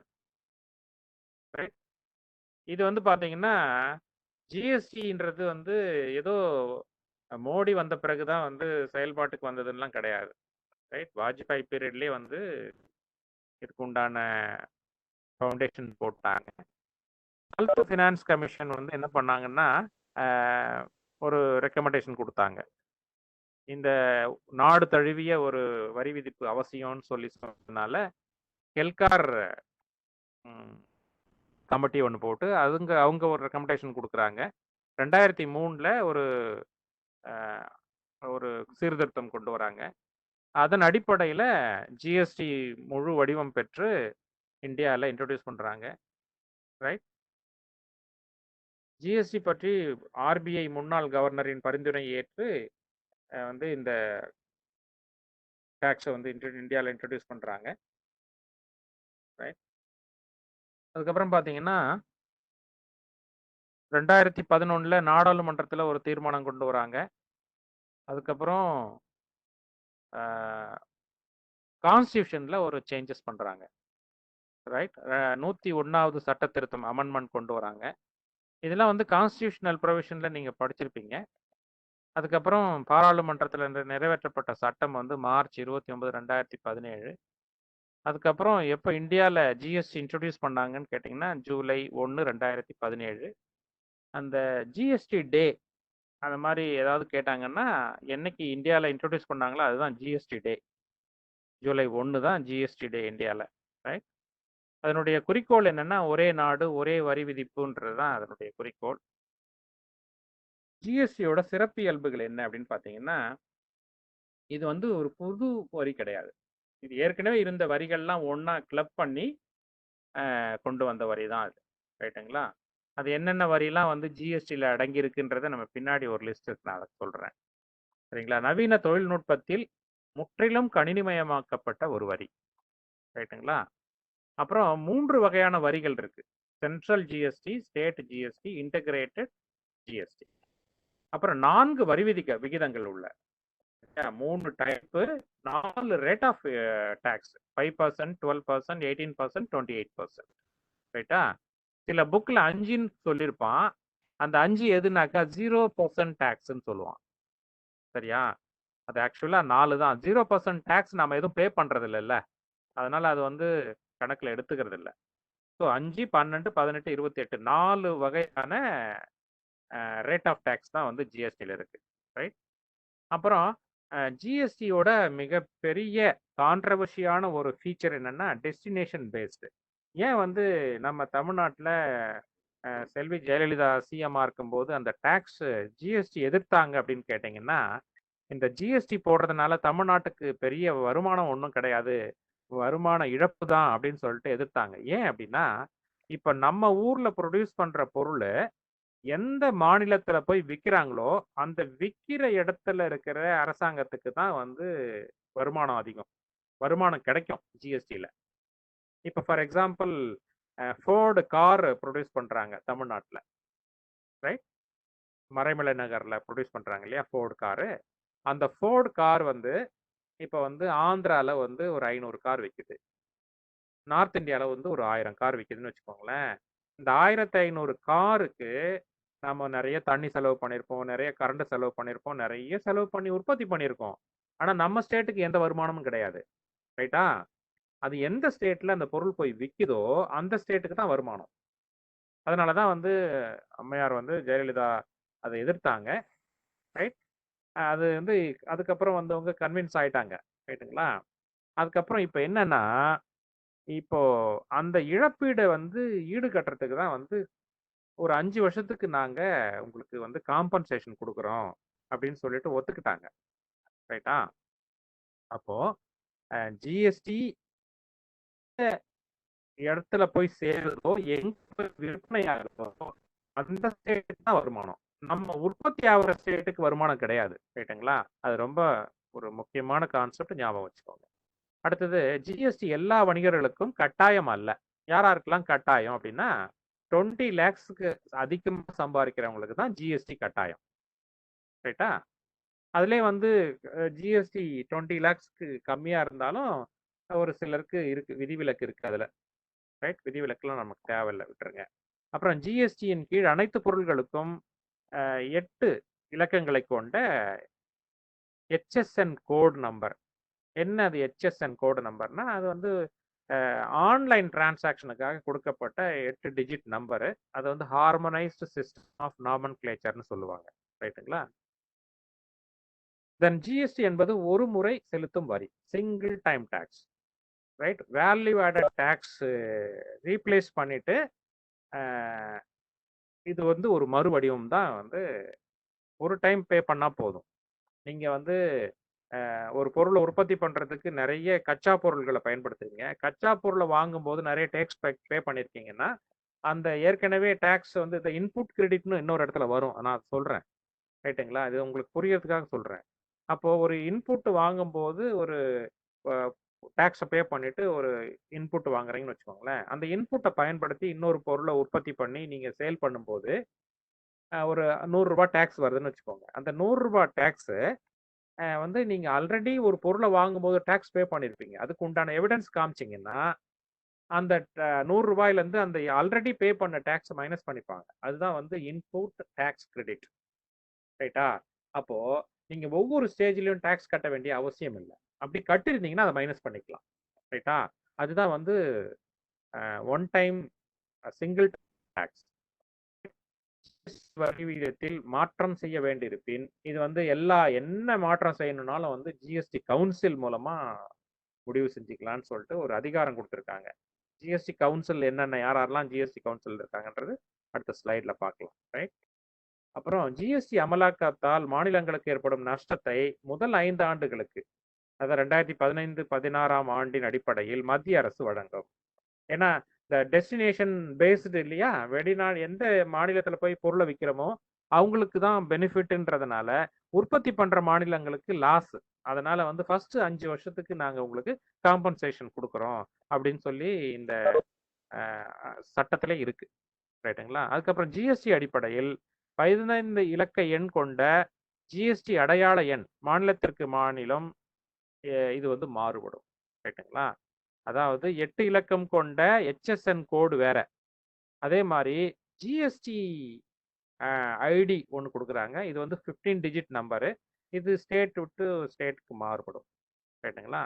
இது வந்து ஜிஎஸ்டி சட்டம் 2017 பிரிவு 16 கீழ் ஏற்றுமதியாளருக்கும் சரக்கு சேவைகளுக்கும் சிறப்பு பொருளாதார மண்டலங்களுக்கும் வழங்கப்படும் சரக்கு சேவைகளுக்கும் விலக்கு அளிக்கப்பட்டுள்ளது. ஒன்றும் இல்லை சார், ஒரே லைன்ல சொல்ல போனா எக்ஸ்போர்ட் பண்றவங்களுக்கு ஜிஎஸ்டி கிடையாது. அதான் ஜீரோ டேக்ஸ். நம்ம பார்த்தோம்ல 5, 12, 18, 28 யாருக்கெல்லாம் சார் ஜீரோ டேக்ஸ் அப்படின்னு கேட்டிருக்கணும் நீங்க அப்பவே. ரைட்? இது வந்து இந்த ஜீரோ டேக்ஸ் வந்து எக்ஸ்போர்ட்டர்ஸ், பர்டிகுலரா சிறப்பு பொருளாதார மண்டலங்கள்ல இருக்கிற கம்பெனிஸ்க்கு அவங்க எவ்வளவு பொருளை எக்ஸ்போர்ட் பண்ணாலும் டேக்ஸ் கிடையாது. ரைட்டா? அப்புறம் ஜிஎஸ்டி, எஸ்ஜிஎஸ்டி, ஐஜிஎஸ்டி இதுக்கான வேறுபாடுகள் என்னென்ன அப்படின்னு பார்த்தீங்கன்னா, சிஜிஎஸ்டி, ஜிஎஸ்டி ஒரு மாநிலத்திற்குள் நடைபெறும் பரிவர்த்தனைக்கு சரக்கு சேவையின் மதிப்பிற்கு ஏற்ப விதிக்கப்படும். இந்த சிஜிஎஸ்டி வந்து மத்திய அரசாங்கம் வசூல் பண்ணும். டேக்ஸ் போடுறது மத்திய அரசாங்கம், ஆனா வசூல் பண்றது ஸ்டேட் கவர்மெண்ட். சிஜிஎஸ்டி டேக்ஸ் போடுறதும் மத்திய அரசாங்கம், வசூல் பண்றதும் மத்திய அரசாங்கம். எஸ்ஜிஎஸ்டி வந்து டேக்ஸ் போடுறது மத்திய அரசாங்கம், வசூல் பண்றது மாநில அரசாங்கம். ஐஜிஎஸ்டி என்ன அப்படின்னா இன்டகிரேட்டட் ஜிஎஸ்டி, ஒருங்கிணைந்த ஜிஎஸ்டி மாநிலங்களுக்கு இடையே. அதாவது தமிழ்நாட்டுல இருந்து ஆந்திராவுக்கு போகுது, இல்ல ஆந்திராவில இருந்து தமிழ்நாட்டுக்கு வருதுன்னா அது வந்து இன்டகிரேட்டட் ஜிஎஸ்டி. ரைட்? இது பாத்தீங்கன்னா சிஜிஎஸ்டி, எஸ்ஜிஎஸ்டி ரெண்டோட கம்பைன்டு வெர்ஷன் தான் வந்து இன்டகிரேட்டட் ஜிஎஸ்டி. இது மாநில அரசால் வசூல் செய்யப்பட்டு ஜிஎஸ்டி கவுன்சில் பரிந்துரையின் பேரில் மாநில அரசுக்கு பகிர்ந்தளிக்கப்படும். ரைட்டுங்களா? இதுதான் வந்து அதனுடைய டிஃபரன்ஸ். ஜிஎஸ்டியோட நன்மை என்ன சார் அப்படின்னு பார்த்தீங்கன்னா, ஒன் கண்ட்ரி ஒன் டேக்ஸு, அப்புறம் வந்து திரும்ப மல்டிபிள் டாக்ஸேஷன் தேவையில்லை, சிங்கிள் டைம் டேக்ஸு, அப்புறம் வந்து டிஜிட்டல் இந்தியாவினுடைய ஒரு சாராம்சத்தை வெளிப்படுத்துது, எல்லாமே ஆன்லைன்ல பண்ணிக்கலாம். இதெல்லாம் நன்மைகள். அப்புறம் இன்புட் டேக்ஸ் கிரெடிட் நான் ஏற்கனவே சொன்னேன்ல, இப்போ வந்து ஒரு செல்போன் மேனுஃபேக்சரிங் கம்பெனி இருக்குன்னு வச்சுக்கோங்களேன். அந்த செல்போன் மேனுஃபேக்சரிங் கம்பெனி அந்த செல்போன் உற்பத்தி பண்றதுக்காக ஒரு ரா மெட்டீரியல்ல ஒரு எங்கேயாவது ஒரு ஸ்பேர் பார்ட்ஸ் வாங்குறாங்கன்னு வச்சுக்கோங்களேன். இந்த ஸ்பேர் பார்ட்ஸ் வாங்கும்போது some kind of tax pay பண்ணியிருப்பாங்க. ஃபார் எக்ஸாம்பிள் ஒரு 5 ரூபாய் டேக்ஸ் பே பண்ணியிருக்காங்கன்னு வச்சுக்கோங்களேன். அந்த செல்போன் ஸ்பேர் பார்ட்ஸை பயன்படுத்தி ஒரு முழுமையாக்கப்பட்ட ஒரு செல்போனை உற்பத்தி பண்ணி வெளியே வரும்போது ஒரு 10,000 ரூபாய்க்கு விற்கிறாங்க இந்த மொபைலை. விற்கும்போது டேக்ஸ் ஒரு அமௌண்ட் டேக்ஸ் போடுறாங்க, ஒரு 100 ரூபாய் டேக்ஸ் போடுறாங்கன்னு வச்சுக்கோங்களேன். அப்போ ஒரு ஸ்பேர் பார்ட்ஸ் வாங்கும்போது ஒரு 5 ரூபாய் கொடுத்து அவர் டேக்ஸ் பே பண்ணியிருக்காரு. அந்த இன்புட் வாங்கும் போதே வந்து 5 ரூபாய் டேக்ஸ் பே பண்ணிட்டாரு. அப்போ இப்ப ஃபைனலா இவர் கட்ட வேண்டிய டேக்ஸ் 100 ரூபாயில அந்த 5 ரூபாய் மைனஸ் பண்ணிப்பாங்க. பட் ப்ரொவைடட் அந்த 5 ரூபாய் டேக்ஸ் பே பண்ணதுக்கு உண்டான எவிடன்ஸ் கொடுக்கணும். கொடுத்தோம்னா அந்த 100 ரூபாயில இருந்து 5 ரூபாய் மைனஸ் பண்ணிக்கிட்டு 95 ரூபாய் வசூல் பண்ணிப்பாங்க நம்ம கிட்ட. ப்ரொவைடட் அதுக்கு உண்டான ஆதாரங்களை நாம கண்டிப்பா காமிக்கணும். காமிச்சா மட்டும்தான் வந்து இன்புட் டேக்ஸ் கிடைக்கும். ரைட்டா? அப்ப என்ன பண்ணும், என்ன ஆகும்னா ஆட்டோமேட்டிக்கா அந்த இன்புட் டேக்ஸ் கொடுக்கறதுனால அந்த செல்போனோட விலை குறையும். நான் சொல்றது ஒரு ஸ்பேர் பார்ட்ஸோட டேக்ஸ் தான் 5 ரூபாய் கழிச்சிருக்காங்க. அந்த மாதிரி ஒரு 10 வகையான ஸ்பேர் பார்ட்ஸ் வாங்கி ஒரு மொபைல் கம்பெனி வந்து ஒரு ஃபுல் ஃபிளஜ்டா ஒரு மொபைலை வெளியிடுதுன்னு வச்சுக்கோங்களேன்.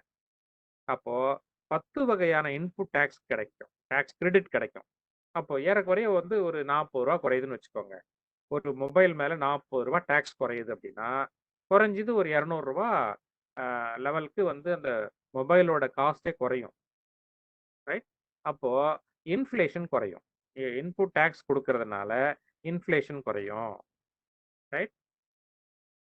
அப்புறம் இந்திய அரசியல் சட்ட அங்கீகாரம் பெற்றதுனால வந்து இது சம்பந்தப்பட்ட வழக்குகளை வந்து ஈஸியா தீர்த்துக்கலாம். காரணம் என்னன்னா அது சட்டத்தோட பின்னணி இருக்கு, சட்டத்தோட பேக்கப் இருக்கு. அதனால வந்து இது சுலபமா வந்து இதனுடைய சம்பந்தப்பட்ட லிட்டிகேஷன்ஸ் எல்லாம் குறைச்சிக்கலாம் அப்படின்றாங்க. இதுல பாத்தீங்கன்னா டாக்ஸ் ஆன் டாக்ஸ் இல்லாதனால விலைவாசி குறையும், இன்ஃப்ளேஷன் வராது அப்படின்றாங்க. தென் ரிவர்ஸ் ஜிஎஸ்டி. ரிவர்ஸ் ஜிஎஸ்டினா என்ன சார்? ஜிஎஸ்டி வந்து ஒரு பொருளை உற்பத்தி பண்ணா ஒரு சேவையை செஞ்சா ஜிஎஸ்டி கொடுக்கணும், சரியா? இப்போ ஃபார் எக்ஸாம்பிள், யார் வந்து அந்த சேவையை செஞ்சு விற்கிறாங்களோ அவங்க மேலதான் அந்த டாக்ஸ் போடணும், ரைட்டா? அந்த சேவையை யார் கன்சியூம் பண்றாங்களோ அவங்க மேல திணிக்கிறாங்க பாரு, அதுதான் வந்து reverse GST. For example, lawyers இருக்காங்க. லாயர்ஸ் வந்து என்ன பண்றாங்க, அவங்க தான் வந்து சர்வீஸ் ப்ரொவைடர். அவங்க சர்வீஸ் ப்ரொவைட் பண்றதுனால அவங்க வந்து பல ஆயிரம் ரூபாய் ஒரு 50,000 ரூபாய் சம்பாதிக்கிறாங்கன்னு வச்சுக்கோங்க, ரைட்? இப்போ வந்து ஒரு கேஸ், ஒரு ஸ்டே வாங்கணும், ஒரு ஜிஓ, அரசாங்கத்தில் ஜிஓ போட்டிருக்காங்க, அந்த ஜிஓவை நிப்பாட்டுறதுக்காக வந்து ஒரு ஸ்டே ஆர்டர் வாங்கணும். அந்த ஸ்டே ஆர்டர் வாங்குறதுக்காக வந்து அவர் வந்து ஒரு டிராஃப்ட்லாம் ரெடி பண்ணி கோர்ட்டில் ப்ரொடியூஸ் பண்ணுறாரு. அது வந்து ஒரு அட்வொகேட் ப்ரொவைட் பண்ணுற ஒரு சர்வீஸ். அந்த சர்வீஸ் ப்ரொவைட் பண்ணுறதுனால அவருக்கு 50,000 ரூபாய் வருமானம் வருது. அப்போ அந்த அட்வொகேட் தான் வந்து அந்த சர்வீஸ் டேக்ஸை பே பண்ணணும்.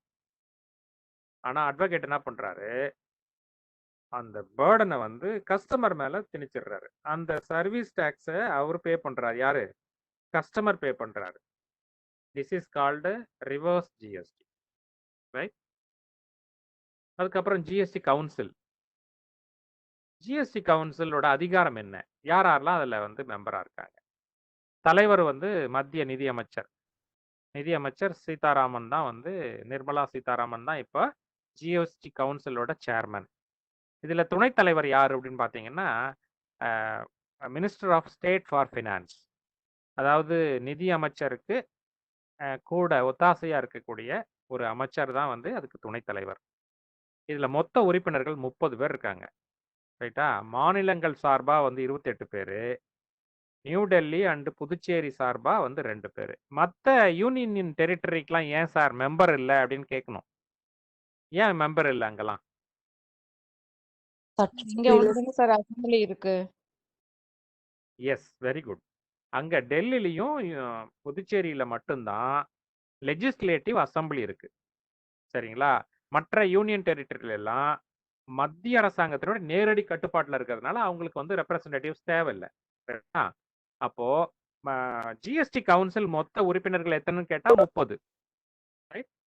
அந்த 28 மாநிலங்கள் சார்பாகவும் 2 யூனியன் டெரிட்டரி சார்பாகவும் இருக்கு, சரியா? இப்போ மினிமம் வருகை எவ்வளவு இருக்கணும்? ஒரு தீர்மானம் நிறைவேற்றணும்னா மினிமம் எவ்வளவு ஸ்ட்ரென்த் இருக்கணும் அப்படின்னா 50% ஸ்ட்ரென்த் இருந்தா போதும், ரைட்டா?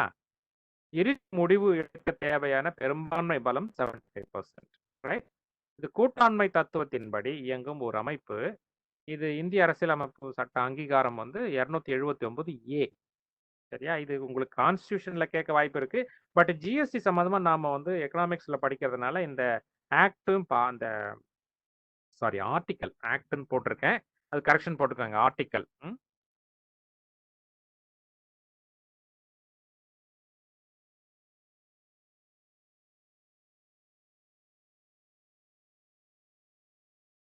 ஆர்டிக்கல் 279A அதன்படி வந்து கூட்டாண்மை தத்துவம்னா என்ன சார்? எல்லா ஸ்டேட்லயும் ரெப்ரசன்டேட்டிவ்ஸ் இருப்பாங்க, சரியா? ஒரு மத்திய அரசாங்கமே முடிவெடுத்துறாது எவ்வளவு டாக்ஸ் கூட்டணும் கழிக்கணும் அப்படின்றதுக்கு. மத்திய அரசாங்கம் மட்டும் முடிவெடுக்காது. இப்போ வந்து மாநில அரசாங்கத்தினுடைய ரோல் அதிகம் இந்த ஜிஎஸ்டியில, ரைட்டா? எல்லா மாநிலத்தில் இருக்கிற ஃபைனான்ஸ் மினிஸ்டர் தான் வந்து இதுல உறுப்பினராக இருப்பாங்க, சரியா? மாநில நிதி அமைச்சர்கள் தான் அதுல வந்து உறுப்பினராக இருப்பாங்க.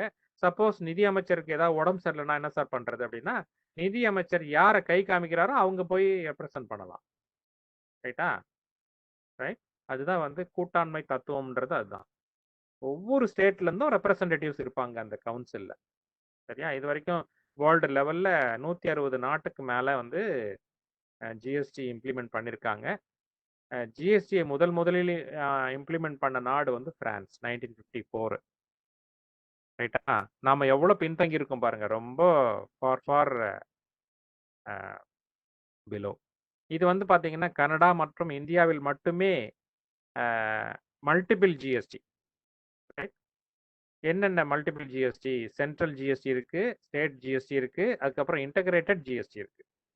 ஏன் சார் நம்ம நாட்டில் மட்டும், கனடா நாட்டில் வந்து ஜிஎஸ்டி அடிப்படையாக கொண்டது, ஏன் நம்ம நாட்டில் மட்டும் மல்டிபிள் இருக்கு? 160 நாட்டில் இருக்குன்றோம். கனடாவிலையும் இந்தியாவில் மட்டும்தான் மல்டிபிள் டைப் ஆஃப் ஜிஎஸ்டி இருக்கு. ஏன்? எதனா ஐடியா இருக்கா? சொல்ல முடியுமா? அசர்ஷன் அண்ட் ரீசனிங்ல கேட்க வாய்ப்பு இருக்கு. கூட்டாட்சி ஸ்டேட்மெண்ட் அரசாங்கம் ஒன்னு கரெக்ட். பின்பற்றுவோம். ஸ்டேட்மெண்ட் என்னங்க? 2 நாடும் கூட்டாட்சி அரசாங்கத்தை பின்பற்றுறோம். நம்ம கனடாவோட கூட்டாட்சி அரசாங்கத்தை தான் சூப்பர் பின்பற்றிட்டு இருக்கோம். Super super. கூட்டாண்மை தத்துவத்துல இயங்கக்கூடிய நாடு என்ன? கனடாவும் அதான், இந்தியாவும் அதுதான். இந்த கூட்டாண்மை தத்துவம் இருக்கும்போது மாநில அரசுக்கும் ஒரு சில அதிகாரங்கள் கொடுக்கணும், மத்திய அரசாங்கத்துக்கும் ஒரு சில அதிகாரங்கள் கொடுக்கணும். ரைட்டா? அதனால வேண்டிதான் வந்து மல்டிபிள் டைப் ஆஃப் ஜிஎஸ்டி இந்தியாவில் இன்ட்ரோடியூஸ் பண்ணியிருக்கோம். தட் டூ எங்கிருந்து காப்பி அடிச்சிருக்கோம்? கனடா நாட்டு மாடல் காப்பி. ஏன் பிரான்ஸை பார்த்து காப்பி அடிக்கல நம்ம? பிரான்ஸ்ல வந்து கூட்டாண்மை தத்துவம் இல்லை, ஃபெடரல் செட்டப் கிடையாது. ரைட்டா?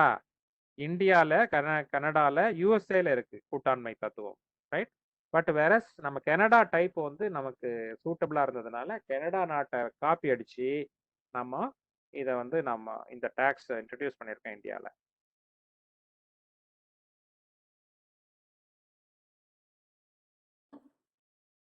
சார் ஜிஎஸ்டியோட பணிகள் என்ன? டைம் என்ன? சார் ஹலோ சார் 8:15 ஆயிட்டு தான்.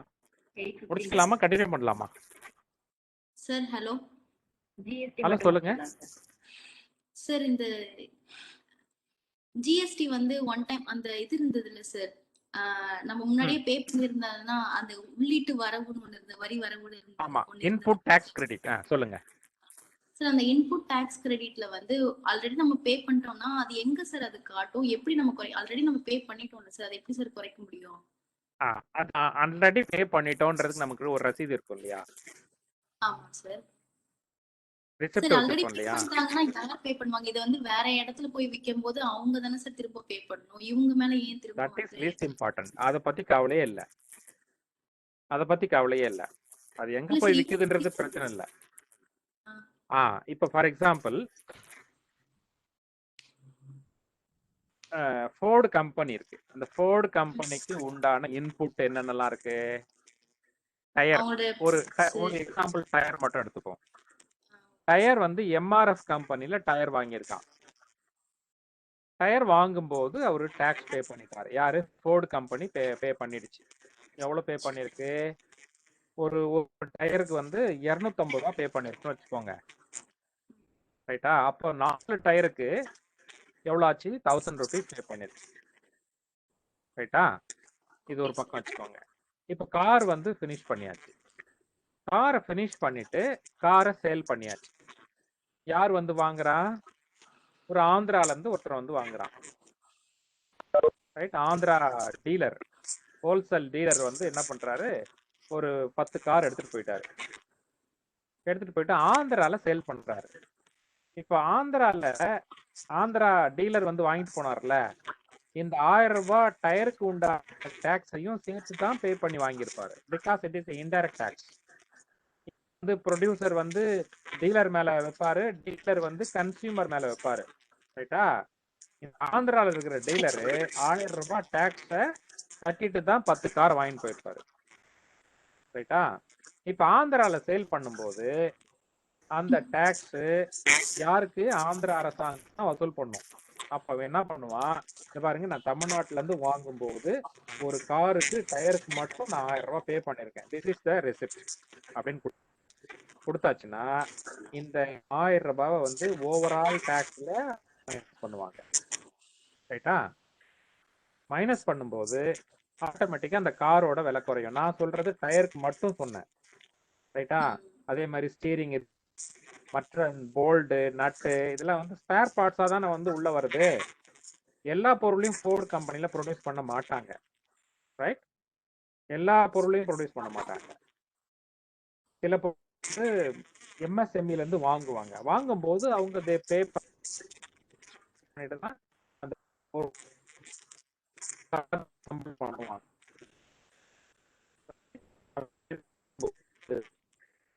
அந்த சேல் பண்ணும்போது ஓவரால் ஜிஎஸ்டில இந்த இன்புட் டாக்ஸ் கிடைக்கும், இல்லைன்னா கிடைக்காது. ரைட், புரிஞ்சுதுங்களா? Hello, okay sir. Okay sir. Okay okay. Sir. So நம்ம இதோட முடிச்சுக்கலாமா? டைம் ஆயிட்டது. ஏன்னா சிலர் ஒர்க் பண்ண போறீங்க, வேலைக்கு போவீங்க. நம்ம ஈவினிங் பார்க்கலாம். Okay sir. Thank you sir. Okay Okay, sir. Thank bye you, bye sir. Bye. Thank you, sir.